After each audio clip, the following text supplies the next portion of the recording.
أهلا بيكم.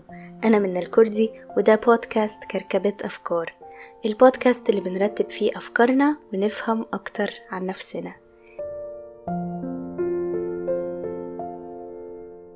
يعني إيه إيجابية؟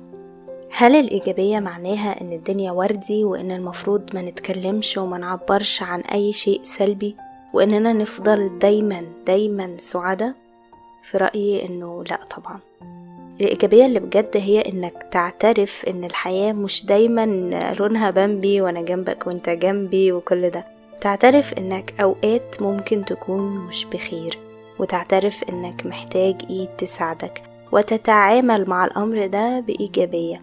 يعني 1 2 كده إحنا عندنا مشكلة، نعترف بوجودها ونفكر هنحل المشكلة دي إزاي وهنعمل إيه. هي دي الإيجابية في رأيي. بص النص الكوباية المليان ما ينفعش ننكر ونتجاهل وجود النص الفاضي للكوباية ونركز بس على النص المليان.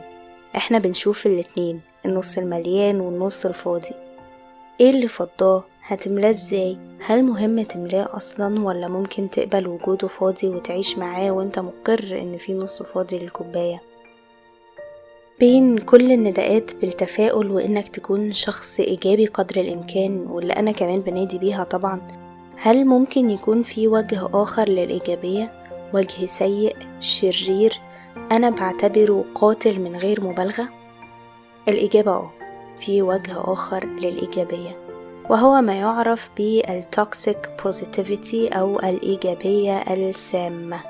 وببساطة كده الإيجابية السامة بترفض وجود أي مشاعر سلبية وبتجبرك تبدلها بمشاعر إيجابية بأي شكل من الأشكال، حتى لو المشاعر دي مش حقيقية.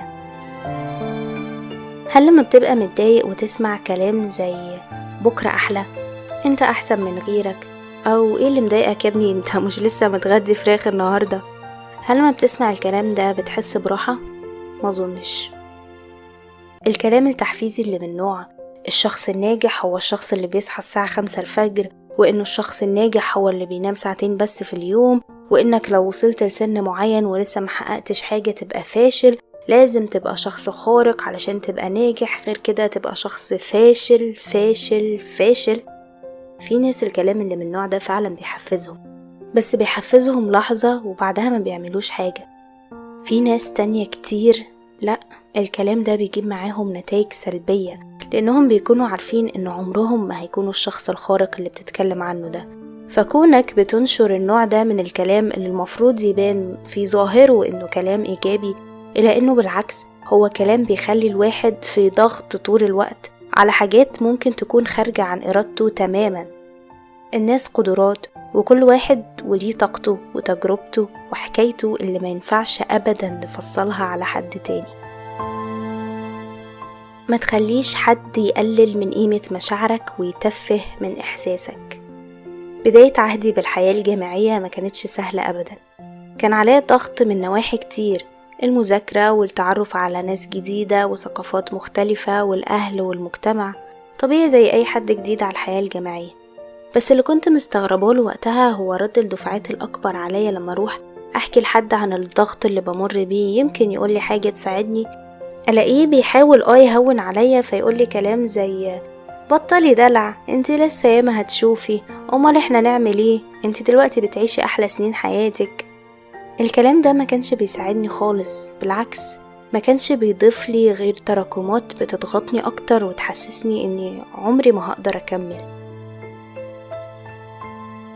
المشكلة في الإيجابية المفرطة بزيادة لدرجة إنكار الواقع إنها بتحطك في ضغط فوق الضغط اللي عليك أصلا، ضغط إنك تظهر عكس مشاعرك، ضغط إنك تبقى على طول مبسوط وبتضحك وكأن مفيش أي حاجة مأثرة عليك. ومش بس كده، بتفضل طول الوقت حاسس بالذنب تجاه مشاعرك، حاسس إنك شخص ضعيف، مش عارف تكون حاسس بالسعادة اللي الناس دي كلها حاسة بيها وبتنصحك تتعامل على أساسها، وده طبعا غلط.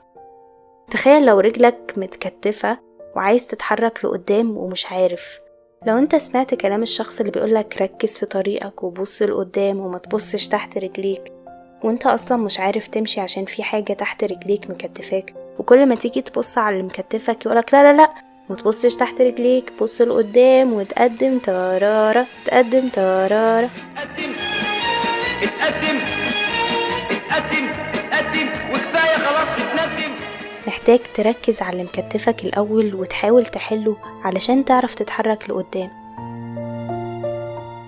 في رحلة بحثي عن إزاي أوزن المعادلة ما بين إني أكون شخص إيجابي وإني أكون شخص واقعي في نفس الوقت، والواقع مش دايما بيكون إيجابي طبعا، لقيت إن الخير ما يبقاش ليه معنى لو مفيش شر، مش هيبقى فيه معنى للسعادة من غير حزن.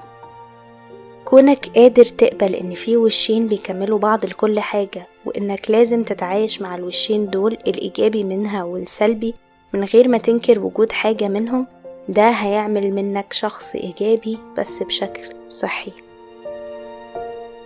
في النهاية أحب أأكد على أهمية إننا نكون إيجابيين وأصحاء، بإننا نتعامل مع مشاكلنا بشكل سوي وما نهربش منها ولا نسمع للي بيقلل منها.